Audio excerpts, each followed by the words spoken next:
All right, I think we are here. Is it home yet? Whew. How you doing, bro? Oh man. Wow, here we are, another day, episode 12, season 2, episode 2, but our 12th episode. Wow, almost 6 months into pandemica, and we're still doing it here at the Together Network. I'm Anthony Moseley, Collaborations Artistic Director. And I'm Dr. Marcus Robinson, Collaborations Executive Director.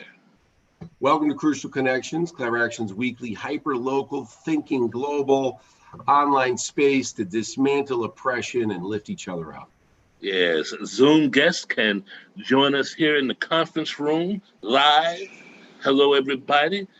We want you to share your thoughts and questions by signing up. If you can do that, tickets in advance, while others might watch on the live stream on Facebook, YouTube Live, Twitch, and maybe some other platforms in the future. And you can go back and watch our first 11 shows and all the individual segments on our YouTube page, which you can also subscribe to. That's right. And this program on our Together Network is made possible by support from our sponsors, AV Chicago, the Mark and Jeannie Malnati Family Foundation, and the Joseph and Bessie Feinberg Foundation, as well as people like you who can make a one-time donation at collaboration.org or sign up and be a monthly contributor. Yeah. That's right. We have launched a matching gift campaign we call Transcendence, and we're doing that to raise a total of $100,000 to ensure that Collaboration survives this pandemic by creating this platform and others. The Feinberg Foundation and the Malnati Family Foundation have agreed to match our first 50,000 raised, and so far we've raised $71,108, and that's 71% of our goal. And you can contribute too by going directly to collaboration.org. And we're trying to close that out by the end of August. So if you haven't donated yet, add your name to that amazing list. Your donation supports our 24th season with the Together Network, which will be broadcasting our second annual The Light, a Chicago Youth Virtual Theater Festival, this Saturday at 7 o'clock. We took our theater festival and we adapted it to video. And as you can imagine, the vision and voice of Chicago young people is as potent and important as ever. We're also have our Unlearning White Supremacy workshop called Becoming every other Tuesday. Dr. Marcus was our guest this past September, past Tuesday, and we'll be back on September 1st. I'm hopeful Marcus will stick around. He was fantastic, and we're just having great conversations there. And all are welcome to come be part of that. And then we're working on our 5th annual Peace Book Festival, which will be coming to a computer near you this fall. So good, so good. On this week's show, we'll be exploring 2 topics tonight that are close to my heart, and it's pay equity in theater. You know, how people get paid, and how equality and equity and getting it done in the right way. And then, of course, thinking about getting things done in the right way. Oh my God, the triple pandemic of COVID-19 and racism, in the United States, and the social unrest that is pushing back against all of that, how that kind of all lands even right into my neighborhood where, where there's street violence and that kind of stuff. So it's all connected, and we want to talk about that. And we've got an amazing lineup of guests. So let us get started now. It's my pleasure to welcome to the show Elsa Hiltner, designer, writer, organizer, and collaboration staff and company member, and Lauren Sivak, the managing director of Second Story, both very active in the pay equity movement in theater. Welcome.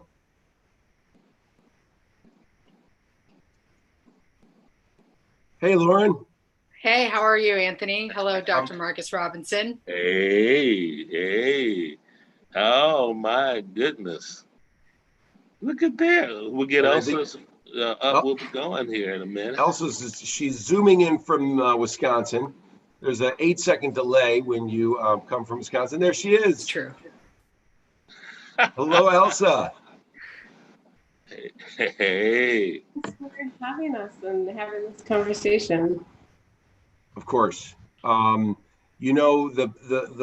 This great pause that we are in the midst of has some benefits to it. It allows us all to stop and really think about what we've been doing and why we've been doing it, and maybe change our course of action. And Collaboration has announced a new equitable pay for all policy. Lauren, we'd love to hear about what Second Story is doing to address pay equity.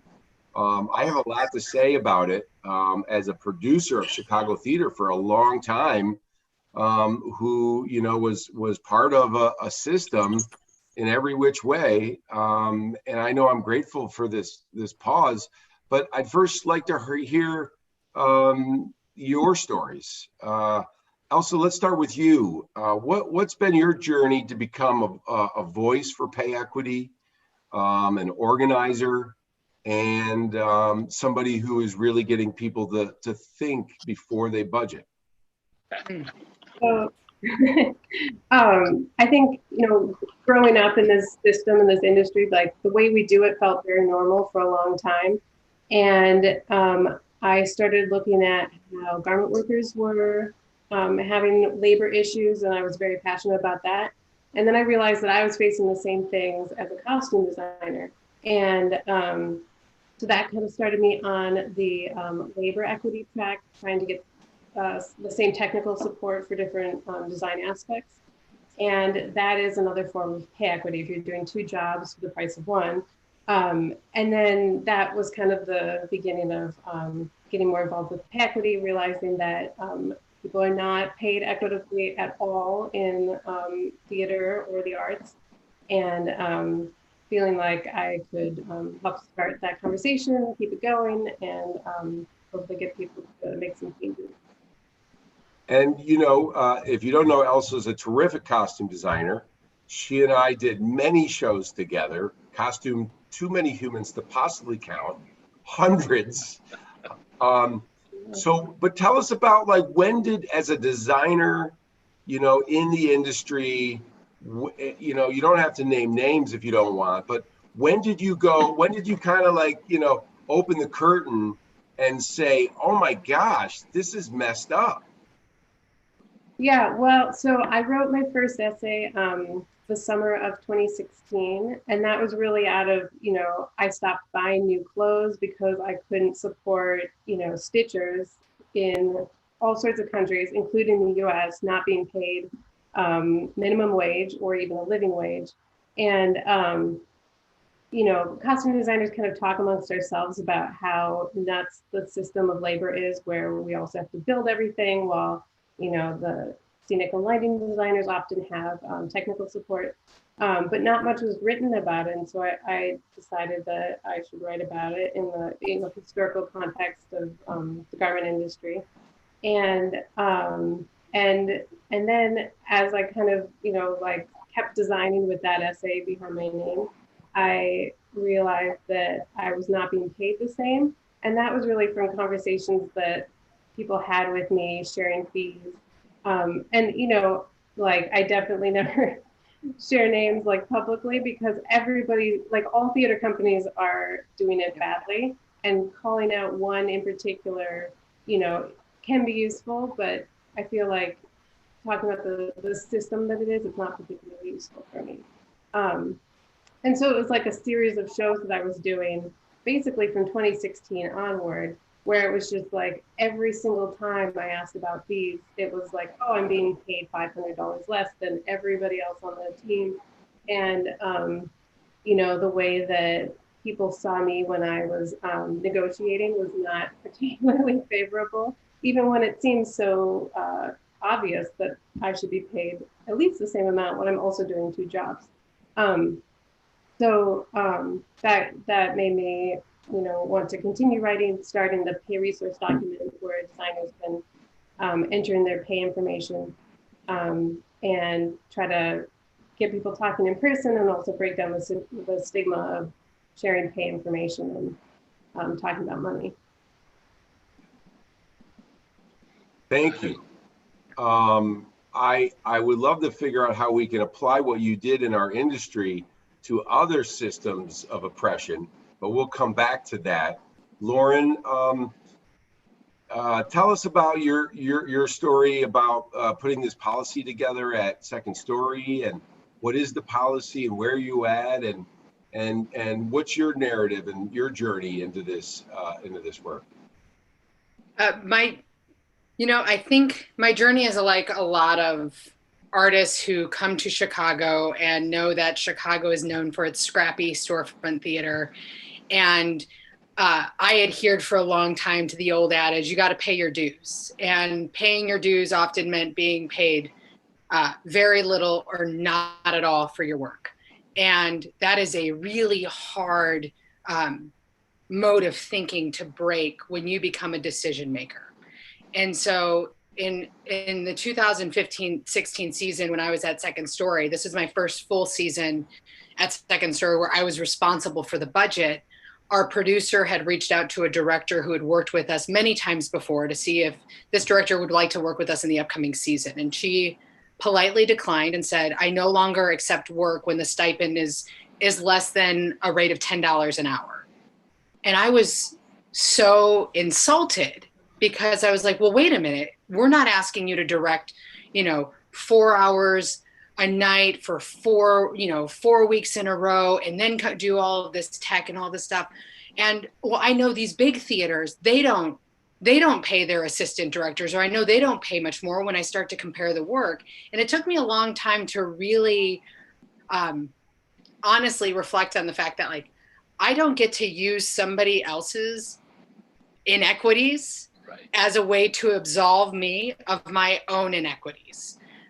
And so that was like the first time where I was like, okay, so we really need to start thinking about how we pay our artists. But, and I suspect this will come up, one of the challenges at that time was like, well, I don't know how do we make that leap? As many artists as we want to employ, even though it does not count as employment if you pay somebody a $250 stipend for an 8-week experience. But how do we start leveraging growth to do better? And a year and a half ago, coming out of the Non-Equity Jeff Awards, Chris Vire wrote a really important article about like the non-equity theaters in this town that have been non-equity for a long time. Why do you stay non-equity? A lot of hypotheses there, but a frequent collaborator with Second Story shared that post and posed the question, are you a club or are you an organization? And it's fine if you're a club. There are incredible clubs that do incredible work, but if you're going to purport to be an organization, a marker of a professional organization is one that thinks about the way it pays its artists. And so I went to our artistic director and I said, hey, a Second Story show, which is a different model than a theater, but how many hours are our storytellers, our producers, our directors, our curators putting in to make a Second Story show happen?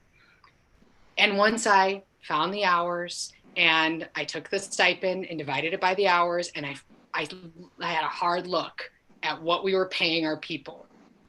You can either do something about that embarrassment, or you can hope that nobody catches you.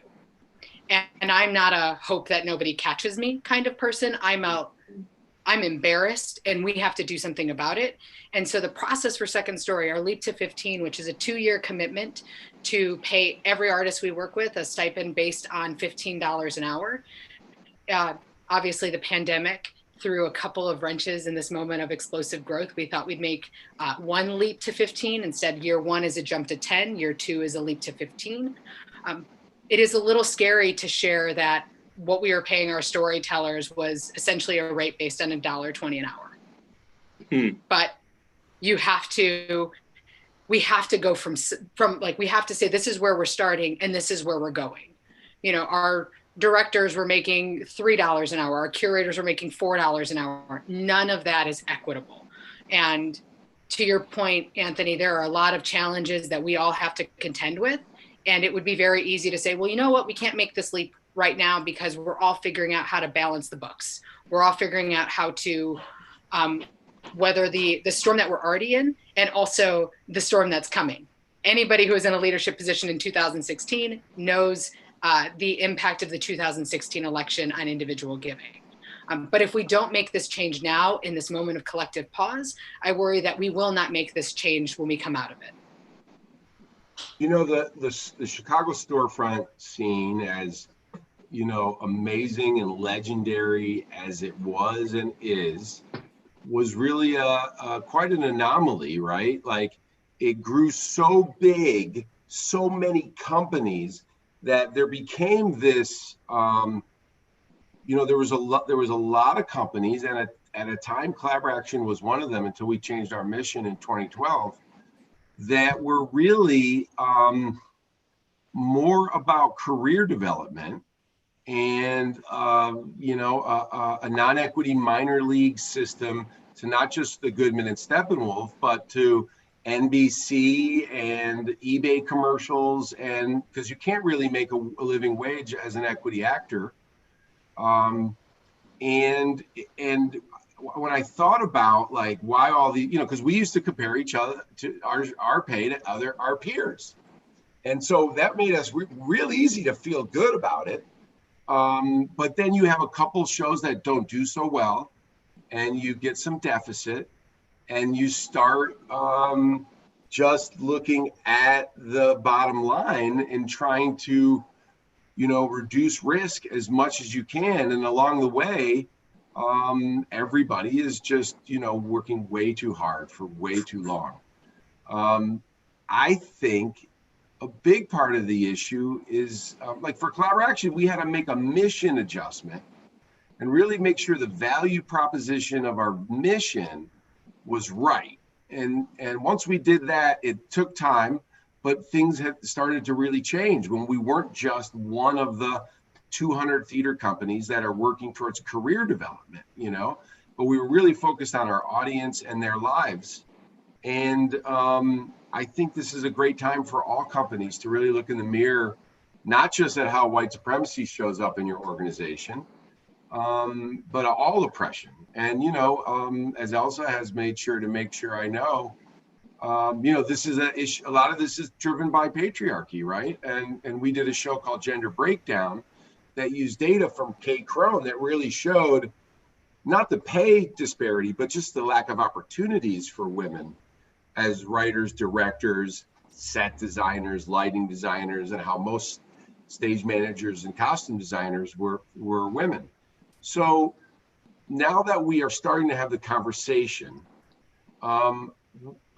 this is for either of you, knowing that we're in a pandemic, what would you say to a larger sized executive director about how to start thinking about pay equity and how to implement it? So for me, it's like, this is a big gift to have all of this time to plan.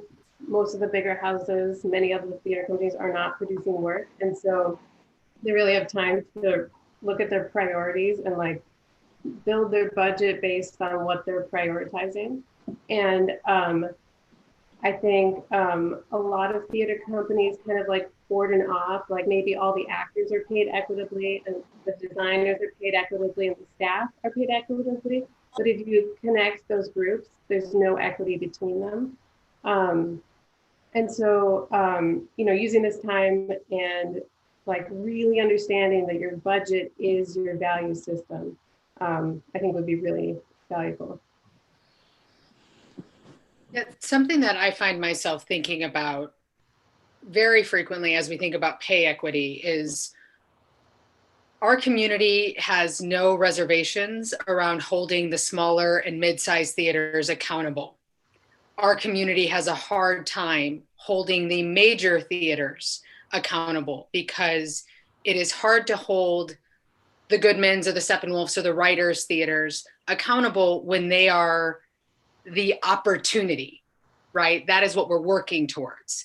And I think until we actually as a community hold all theaters accountable, it's going to be very hard. I mean, I'm hopeful that organizations like Collabor Action and Second Story, and I know Free Street has an equitable pay model, can lead the way. But I really hope that we actually start to really compel the leaders of the major theaters to think about pay transparency. Elsa and I have had a couple of conversations about pay equity. I run a managing directors roundtable for women identified managing directors of budgets $1 million or less. If there's anybody who's tuning in right now who fits that mold and is not part of the MD roundtable, please reach out. But we wanted to talk about designers. And one of the things that Elsa, when I shared with her the Leap to 15, she was like, great, what do your ED or MD and leadership make?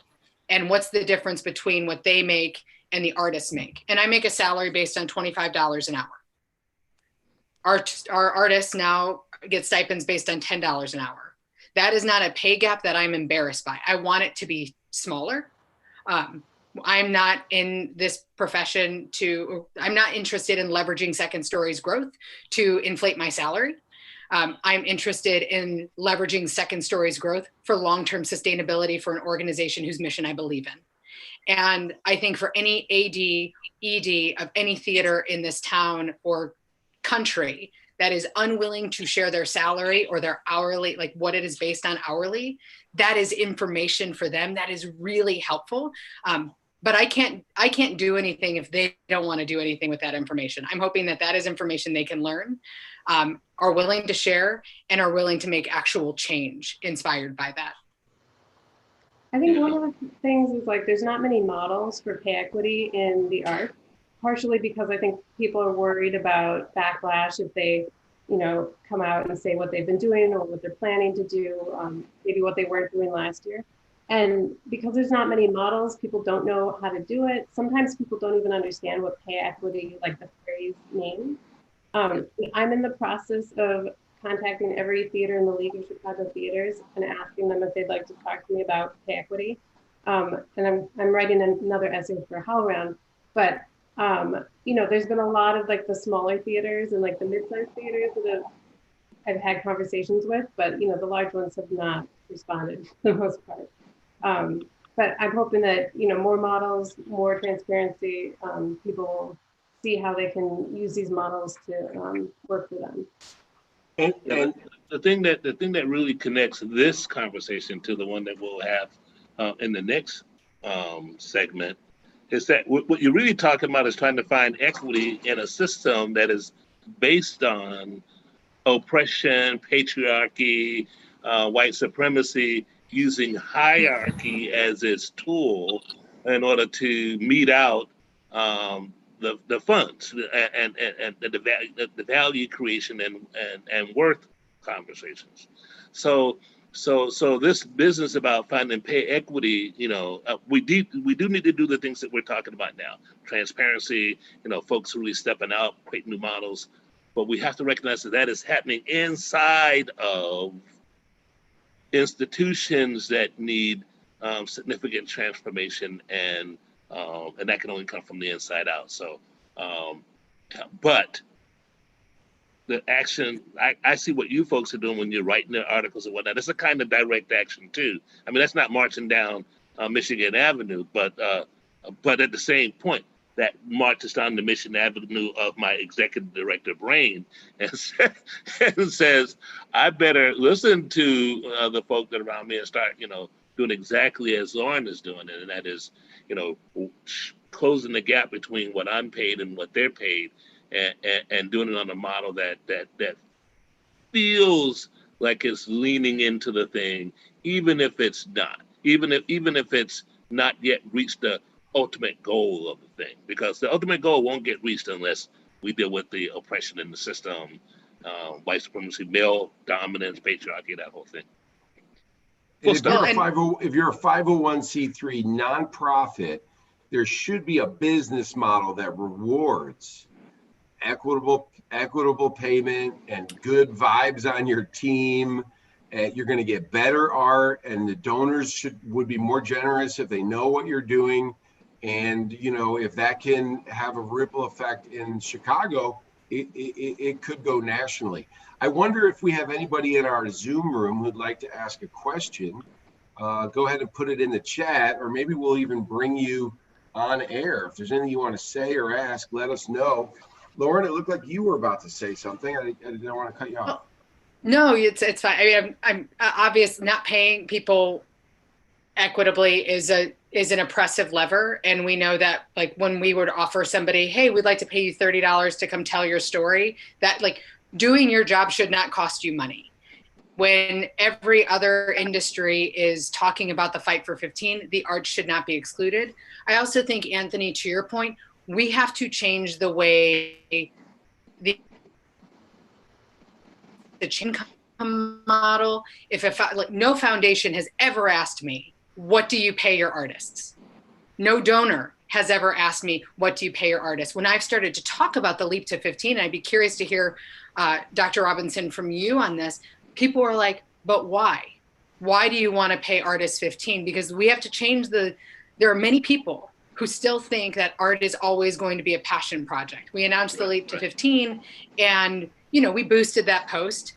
Much to my chagrin, I don't want to line the pockets of Mark Zuckerberg, but I do want people to know about important initiatives in our industry. Sure. Of course, we had people say, some artists suck and should starve. Who do you think deserves to be paid? They should get real jobs and gig on the side. And even though these are some internet trolls, if you will, that is not an uncommon line of thinking that I haven't faced when I've talked about this with donors and with corporate sponsors, because there still is that disconnect. And we, as within the industry, we need to change the way we do this insider baseball talk and figure out, like, a unified language to talk to the folks who fund the nonprofit theater in our city and country. We have a great question in the chat. You see that, Marcus? Yeah. Let's bring that question into the Zoom, and then we're going to have to move on. Chellee says, I just don't understand what would motivate the larger companies to pay out more money. We don't seem to be in any position of power when there's always someone willing to step up and work for free. Yeah.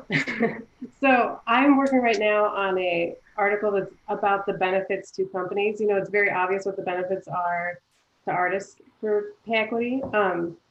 But there's so many benefits to the companies, including artists who are not overworked, artists who can focus, artists who come back, so you have that institutional knowledge and, like, able to collaborate with a team that they've communicated with before.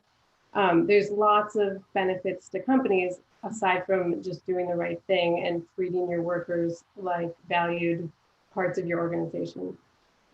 And maybe when I think about larger companies that are considered central to a thriving economy is reliant on a robust and diverse art sector. An art sector does not exist without artists. So if company, like, one of the worries that we have coming out of this pandemic is we're going to lose a generation of artists. So if these larger companies that actually have the capacity, it's not, when we think about fundraising, capacity, affinity, and interest, there's the capacity to pay people more. There's not really the town that benefit from unpaid labor, right? My first internship was at a mid-size equity house, 9 months unpaid. I'm not dissimilar from many of my peers. I was able to do that because of privilege. And until these big organizations acknowledge that we have the capacity to pay people more, we just don't have the interest. We have to really distinguish those two things, because that they don't have to. That's why they don't.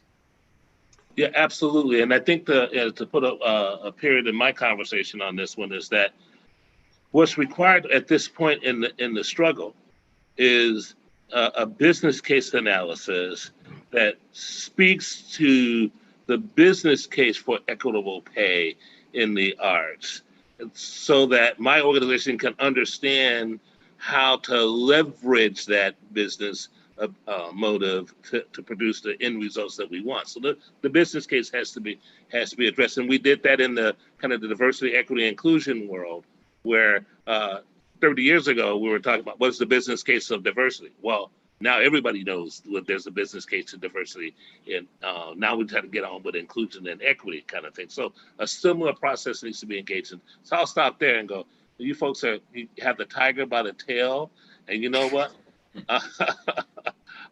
Keep pulling. Keep pulling for it. Keep doing it. We're rooting for you. You know, maybe people spend.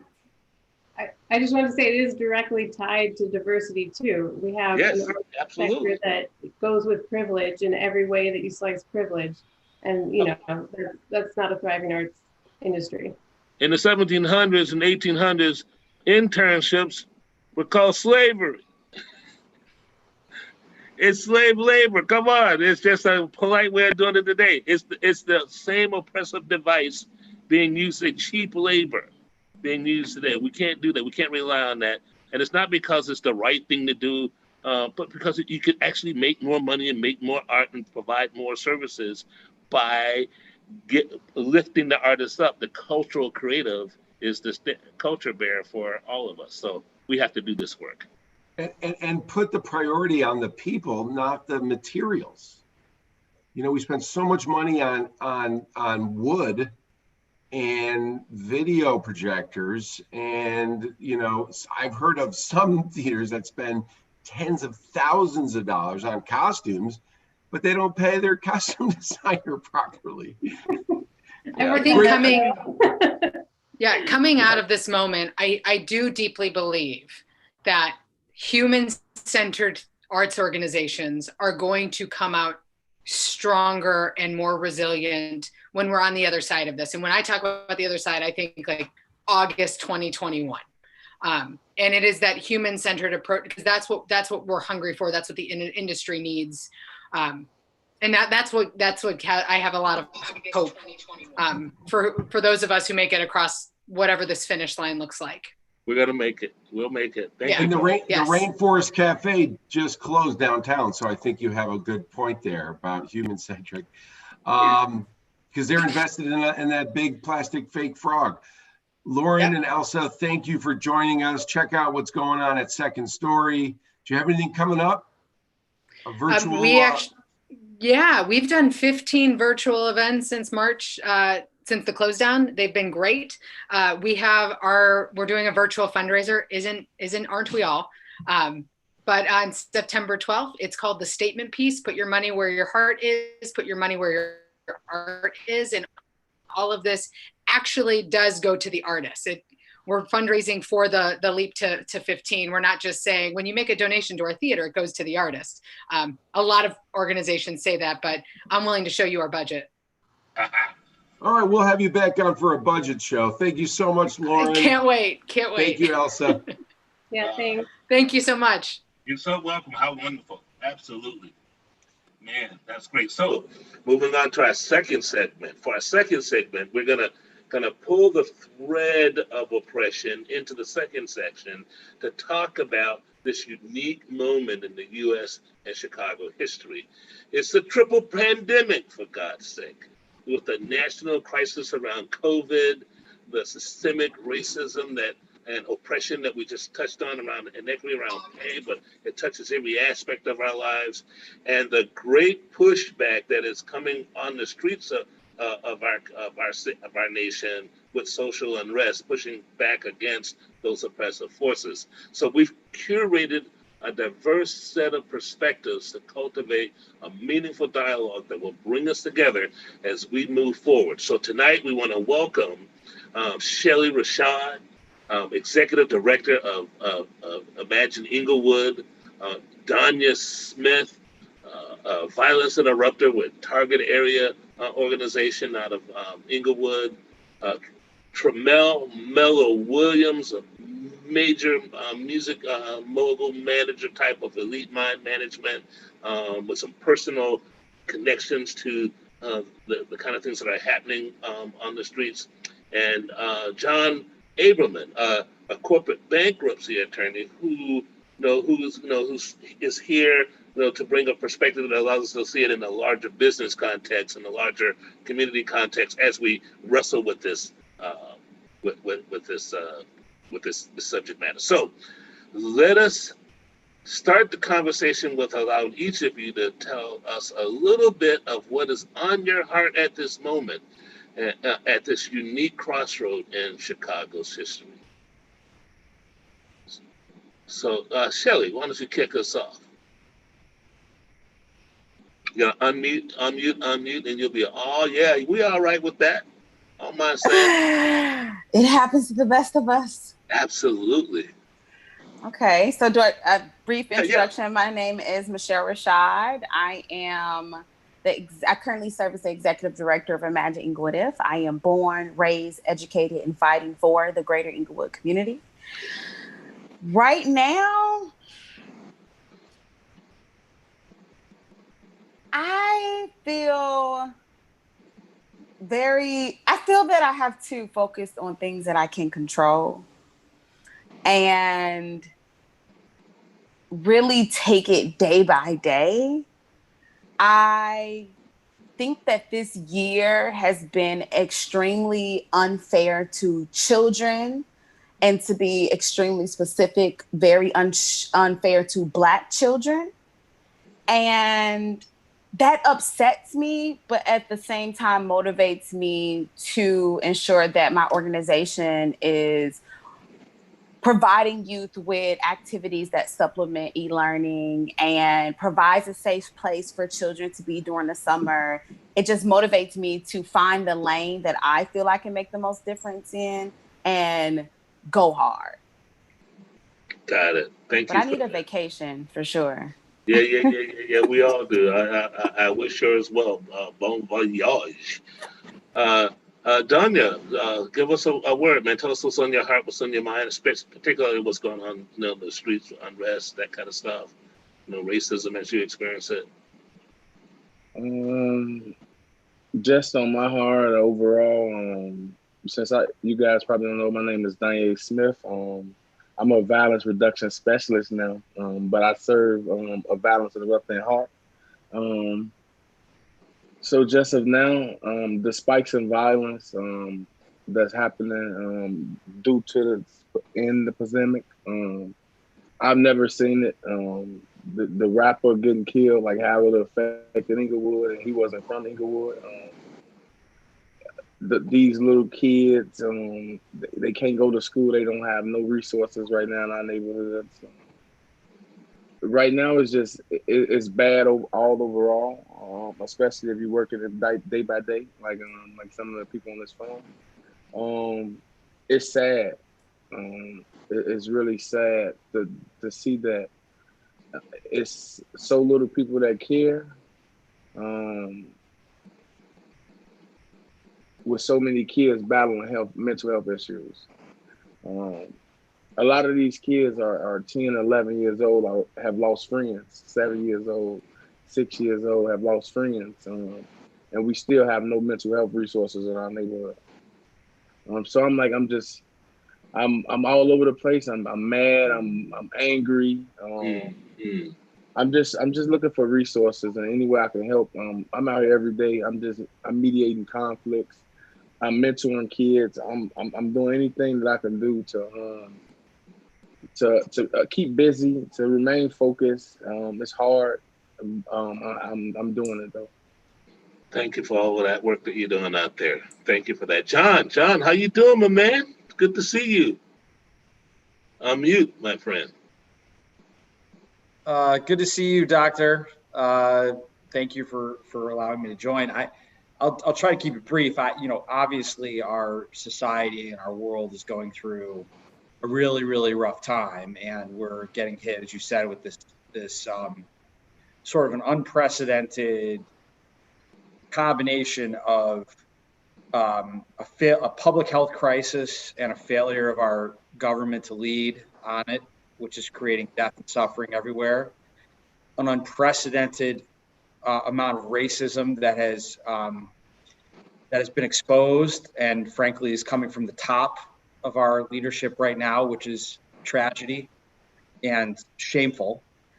And we're now going through an economic crisis that is a result of the pandemic that is putting tremendous pressure on everybody in society.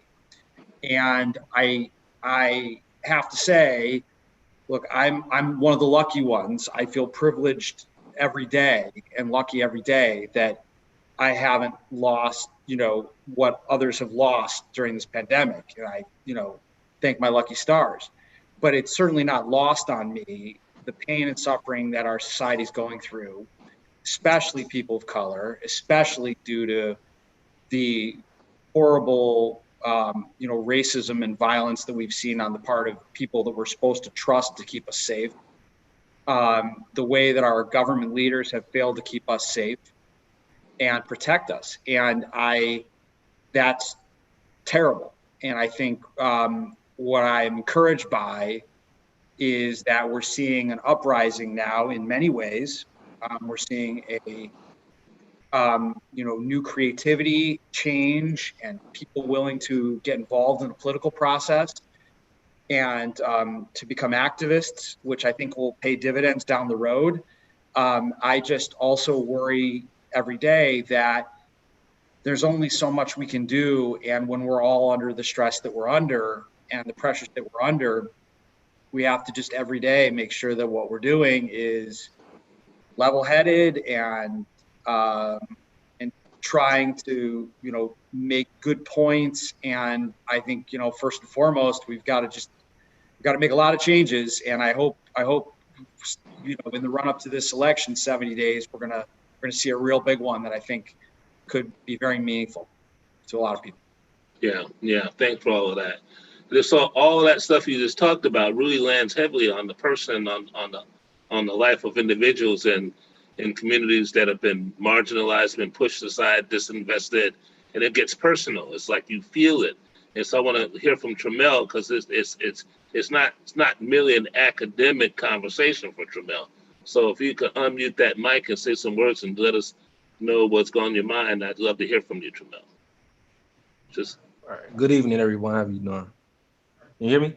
Yep. Okay. Yeah. First of all, I want to thank you guys for having me on, man. I tuned into the previous conversation, and I think a lot of the well-needed issues needed to be discussed. And I sympathize with them, me being in the entertainment industry and me, being an artist manager and worked in the entertainment field for a long time now. But I think my case is unique in the sense that not only, I'm a part of a lot of different worlds, from entertainment to activism, political, all the way into just the crisis affecting me and my family in a different way. Recently lost my younger brother to gun violence on July 13th. And it's been really, really, really, really, really rough for me and my family because this is not only my first brother, this is my second brother, younger brother that I lost to gun violence. Lost another brother in 2014 to gun violence. So it's my perspective may be a little bit unique because I'm a part of a lot of different worlds. So I'm a lot of family and I'm around a lot of youth and people who are disenfranchised, whose perspective on life is a bit different than what you guys may be. A lot of them feel hopeless. A lot of them express their anger and their frustration and even their solutions in ways that the general public may not agree with. And I kind of sympathize with that and how they put forth their actions, and also see the flaws in that also. And also on the flip side of that, I see where the criticism comes from, from the judicial system or police officers or just general public opinion about some of the things that's going on in the urban communities. And I just see a lot of people just lack experience, and they lack, to to me, I don't really think certain people have the right to comment or the right to criticize when they really, really, really don't really understand. We can speak on looting, we can speak on civil unrest, we can speak on police brutality or terrorism. We also can speak on, the quote unquote violence that's happening within the south and west side of Chicago. And I just think that a lot of people on the outside looking in really don't understand really what's going on. They see media and headlines and things of that nature. And a lot of people are not on the front lines, and not even just the front lines of what we say, like protesting or whatever. A lot of people are not living in these neighborhoods, don't have relationships with these youth and these people in general that are having these issues, right?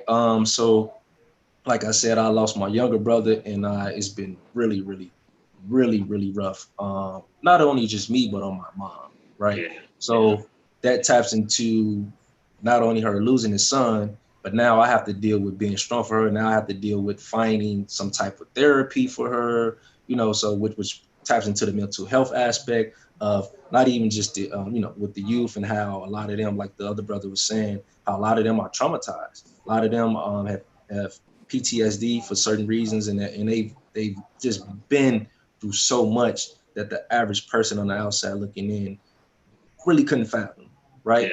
Yeah.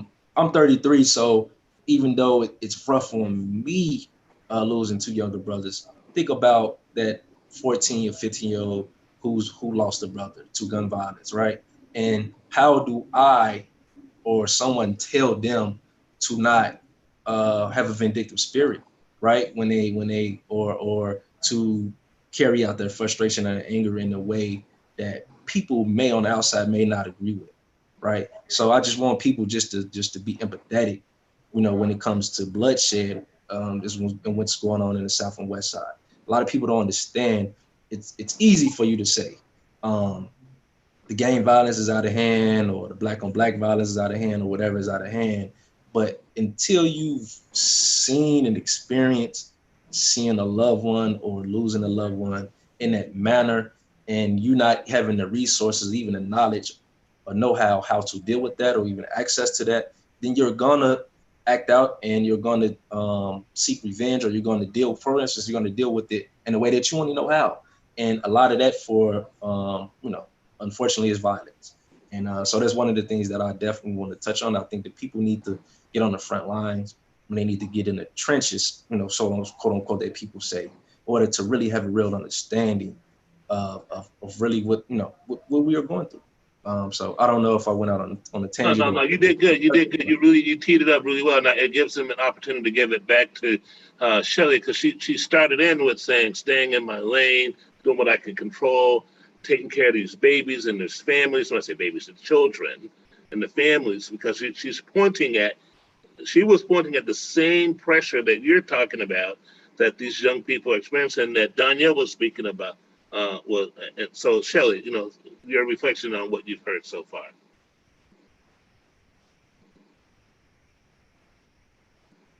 Oh, you're on mute. That's number two. That's number two, just tonight. Right. Maybe because it's evening. It's on bedtime. Yeah. No, but I the mental health portion of it all it's extremely important.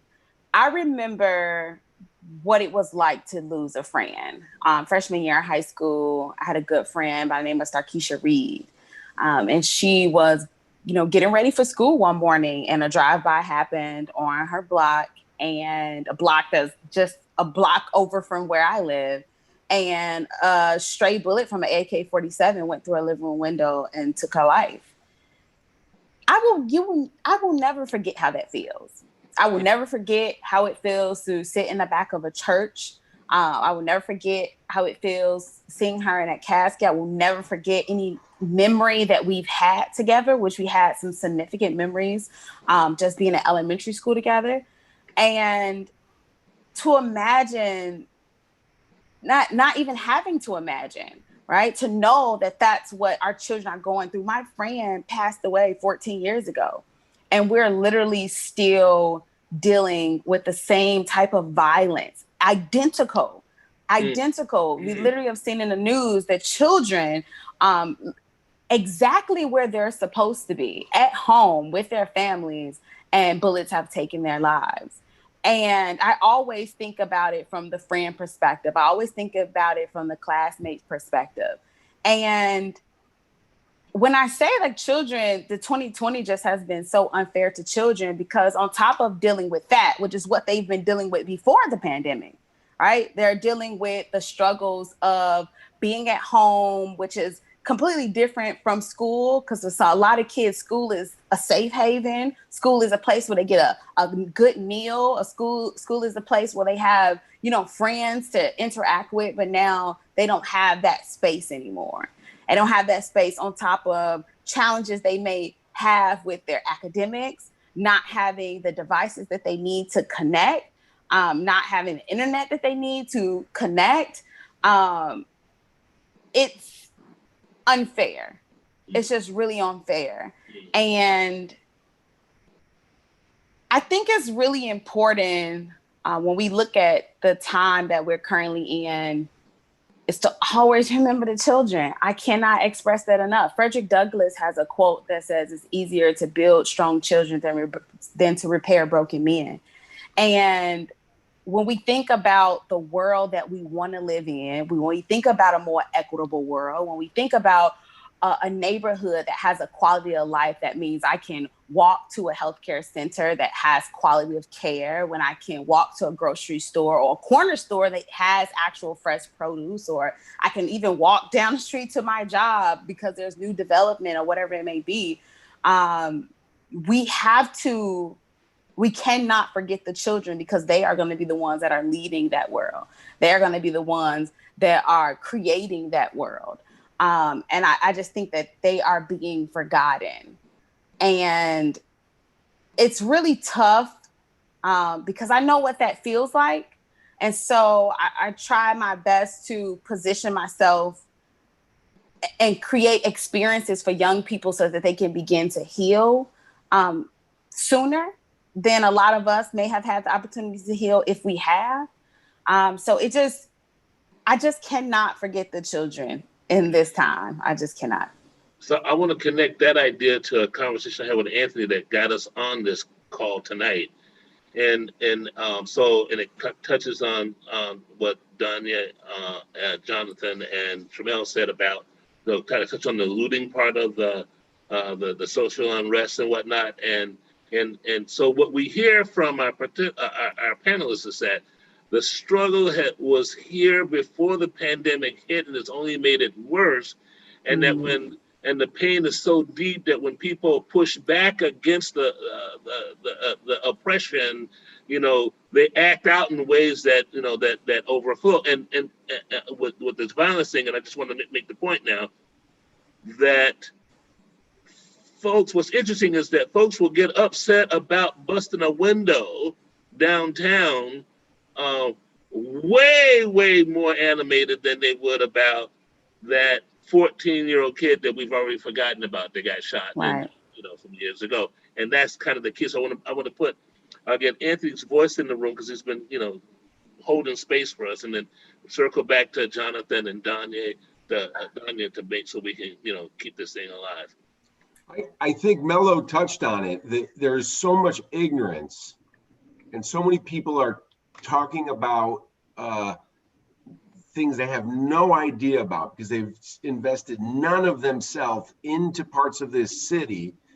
And the thing is now we can really see it on social media. I mean, when the looting was happening, or even when there's a police shooting, if WGN TV has a live stream on their Facebook, if you go look at the chats, we all know what you're going to see. It's going to be horrific comments. These people are brazen with their ignorance and their hatred and their racism. And until we can curb that, I don't know how we bring the city together to make change. Like you said, people are more outraged over a Prada purse being stolen than a 12-year-old losing their life at a sleepover from a stray bullet that comes through the wall. It's horrific. And and it just seems like we are again, Chicago. You know, here we are again, and what will it take to actually get people to care? John, what do you think it'll take to get white Chicago and Chicagoans that make six figures and up to really understand that for the best thing for them is to actually be part of our city in a real way? The reason why the looting and everything else gets more attention is, number one, it fits into a political narrative that's being spun that I disagree with, and I think a lot of us in Chicago disagree with, and that it stems from a racist view about, about protest and things like that. You call by calling people looters or thugs or whatever. So I don't subscribe to any of that. I think that's terrible. I don't subscribe to looting either, but I understand some of that because you have people that are frustrated that don't feel like they have an outlet and they're going through horrible trauma in their communities. And unless and until they do something that makes the six-figure white people who have moved into the city pay attention, and until people realize how interconnected we all really are. I mean, we all live in Chicago, right? Okay, I live in Bucktown. We all live in different neighborhoods. We are all really very connected, but it's those moments when that lashing out hits the Miracle Mile or hits something that is more mainstream and not confined to the place where our society has put people in their boxes, right? And confined them. Yeah, suddenly you get this outrage. Now look, some of this has to happen. You can't make it out. This is a stupid, trite saying, but you can't make an omelet without breaking a few eggs, okay?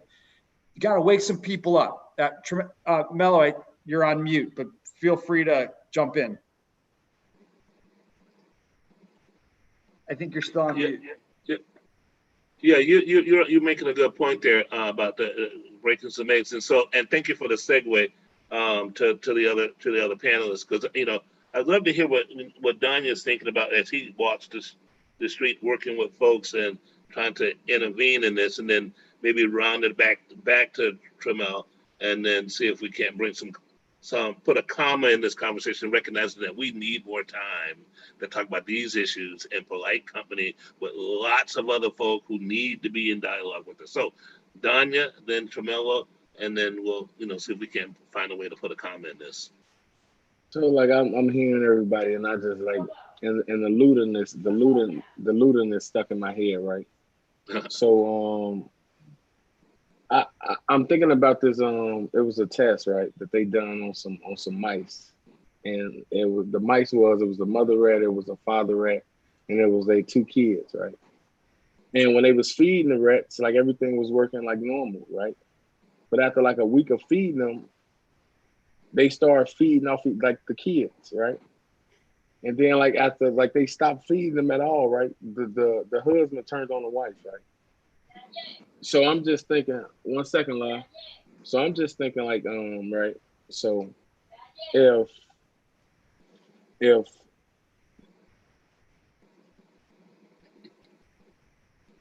okay, that's my grandma, y'all. So I'm in here. She gonna work my nerves. Like bring her on. I'm in here with her. I ain't synced up, so I'm just over to this side day. Yeah. So but I'm just sitting right there and I'm just thinking like these kids don't have anything, right? So right now school, a lot of these kids like they went to school to eat. There's no food in the house, right? A lot of like when I was riding through the streets, a lot of kids and elder was like they was looting. Like I was looking at like older people like with they buggies like shopping.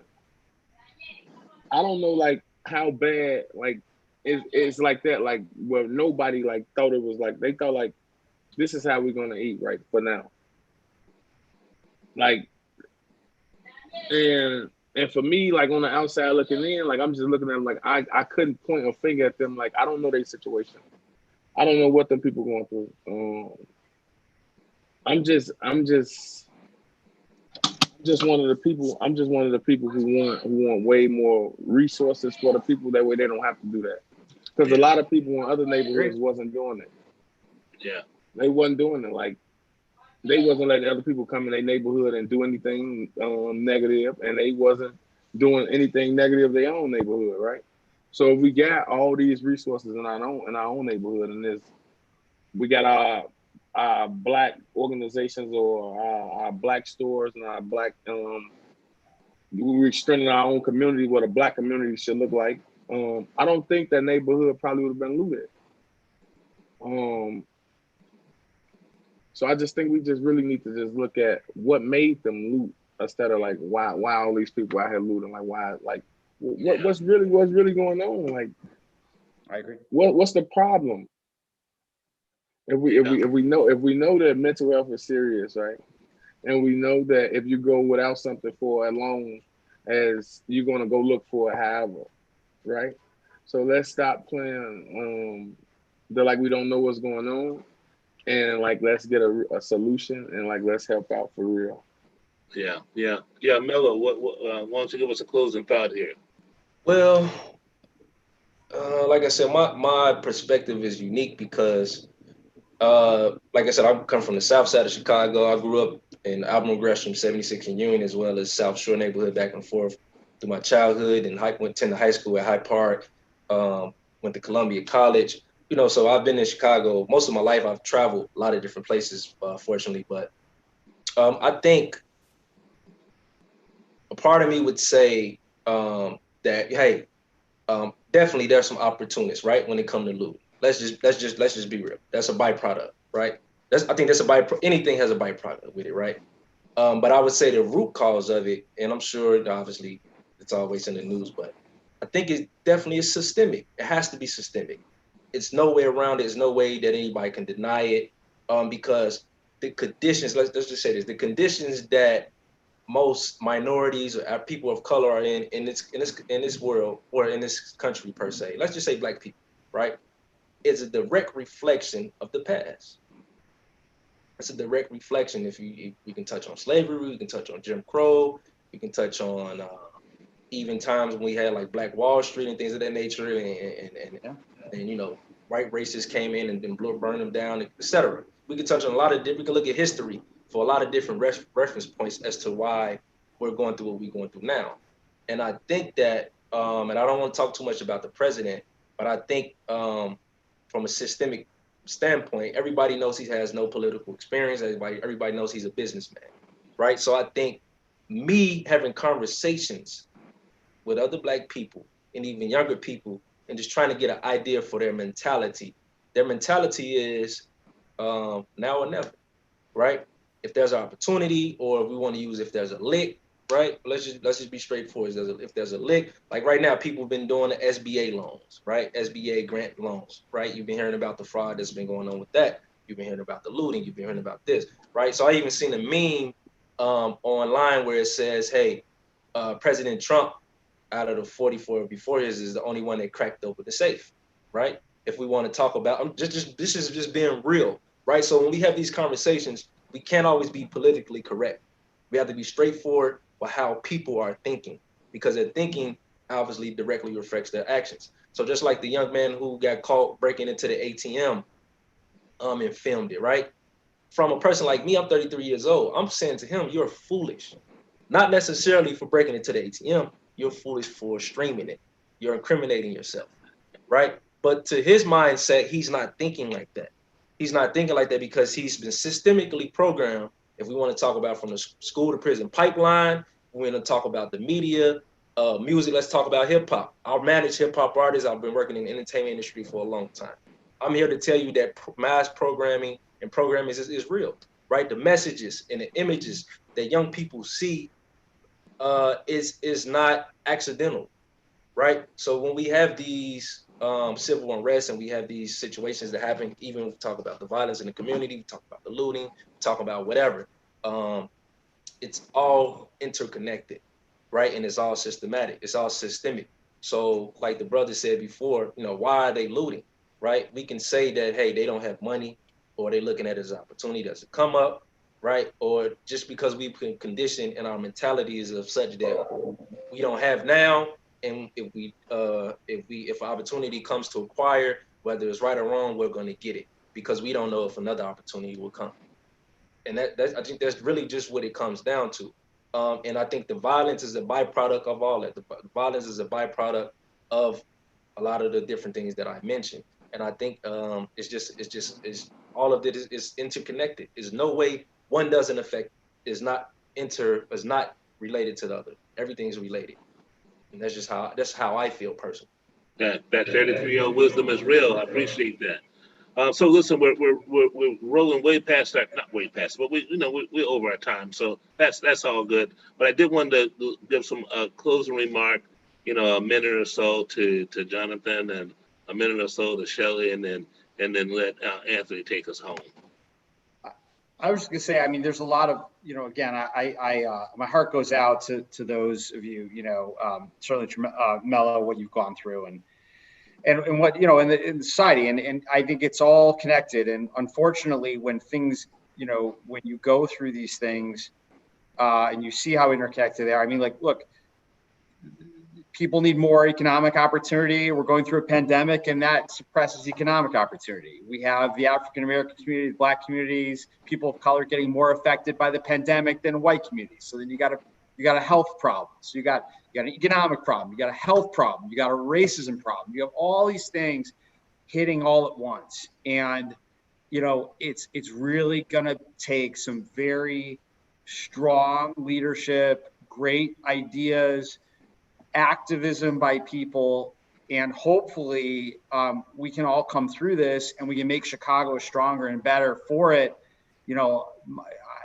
I hope that people don't leave our city. I don't think our city is being treated fairly in the media, but we have problems, and we have to have people who are strong-minded and can help fix those problems. And everybody on this call, I mean, you guys are all, women and men are doing great things. You should keep doing what you're doing. And, I think, let's just try to keep our city strong and fight where we need to fight and protest and do whatever we have to do and vote.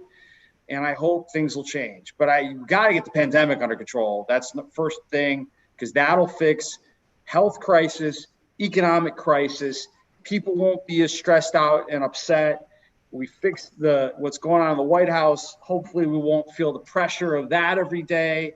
And hopefully we won't see the racism that is there. We'll see some change. And I mean, that's my hope. So yeah. What it's worth. For what it's worth, I get it. It's worth a lot. Thanks for all of that. Chellee, close me out, baby. One word. You got to open up that line, though. Open up that line. Get off that mute. Someone gave me a scenario the other day in which they said a person had a car, that engine went out. And so they took it to a car shop, and the mechanic said, okay, I'm gonna fix it.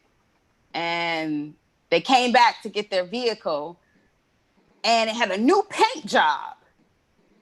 And the person who car was like, okay, this is great. Okay, give me the keys. I'm gonna take off.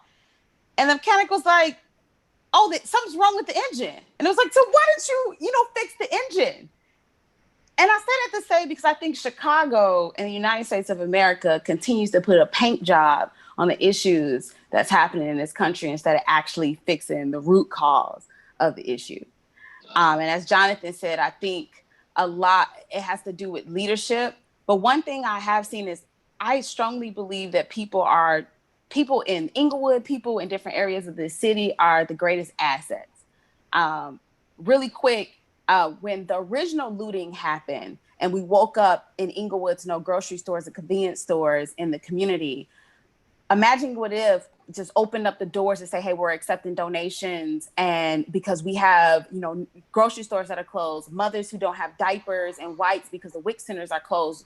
And we had an outpouring of support from people from all over the Chicagoland area, to the point where we raised over $20,000 the first week. We were able to hire an Inglewood resident, and then donations kept coming in. We hired another, and then from the resources raised, we still were able to provide 3 young African-American males stipends to support these creating these essential items and food boxes for the community. So in reality, is if we all are really loud, those who are really anti-racist, anti-white supremacy, if we are really as loud and we're loud together, we can fix that engine that needs to be fixed in this city and in this country.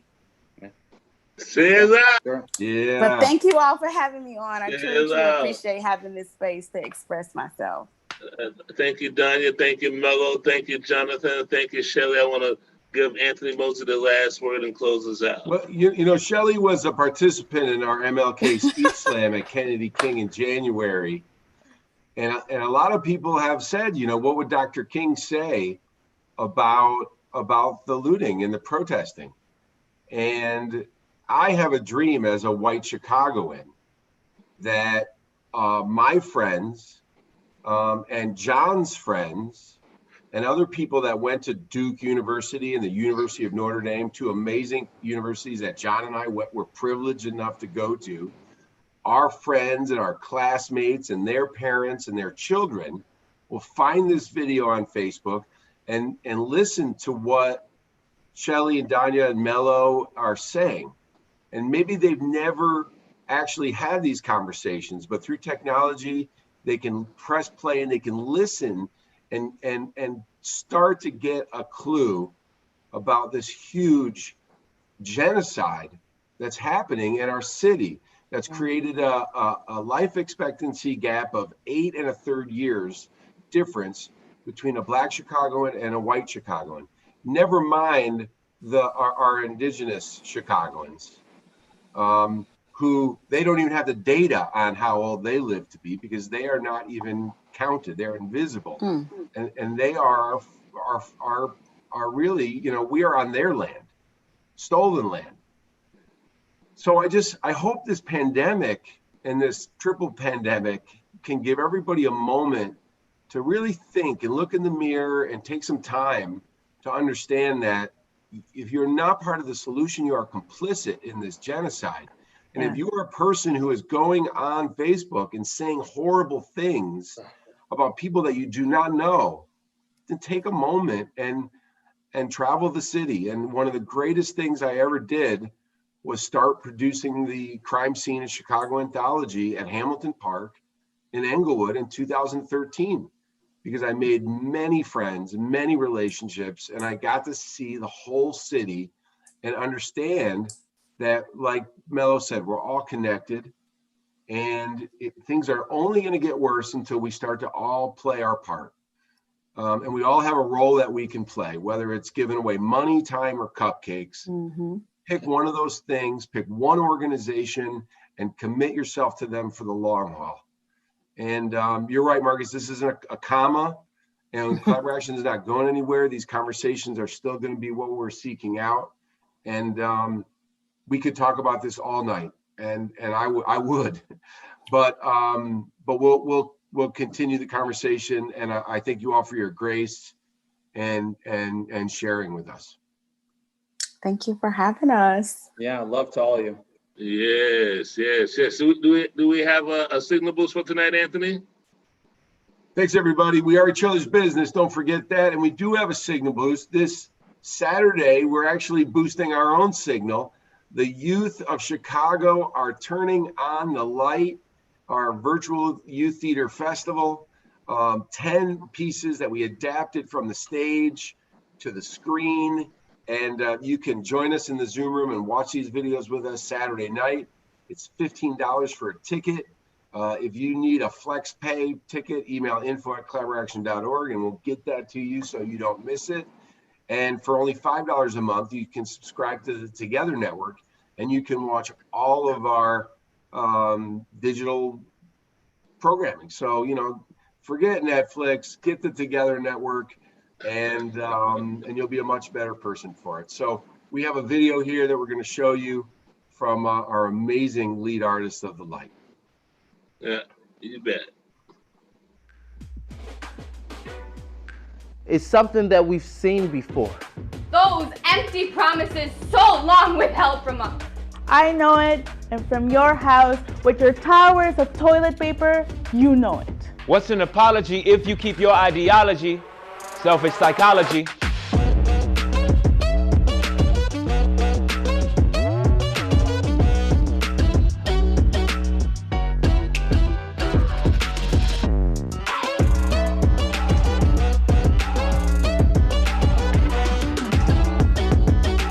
It's exhausting to have to defend a marginalized identity in a world that refuses to listen.